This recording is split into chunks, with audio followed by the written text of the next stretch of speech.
गावरान आळूचे पानं घेतलेले आहेत। आज आपण कोणालाही जमेल इतकी सोपी कुरकुरीत अशी आळूवडी बनवत आहोत।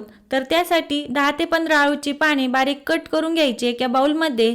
त्यामध्ये बेसन पीठ, तांदळाचं पीठ, पांढरे तीळ, हिरवी मिरची, लसूण आणि अद्रक छान असं मिक्सरला बारीक वाटून घ्यायचं आणि ते पिठामध्ये टाकायचं।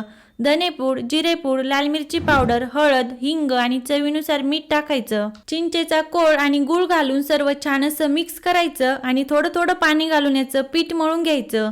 एका स्टीमरच्या भांड्याला तेल लावायचं, पिठाचा छान असा गोळा करून त्यामध्ये ठेवायचा आणि उकळत्या पाण्यावरती हे भांडं ठेवून 20 मिनिटांसाठी याला शिजून घ्यायचं। हे पीठ पूर्णपणे थंड झाल्यानंतर याच्या वड्या कट करायच्या। याची डिटेलमध्ये रेसिपी आपल्या चॅनलवरती आहे, नक्की जाऊन बघा। वड्या तेलामध्ये घालून छान अशा गुलाबी रंगाच्या होईपर्यंत तळून घ्यायच्या।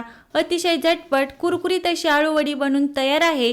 Please like, share and subscribe my channel. Bye.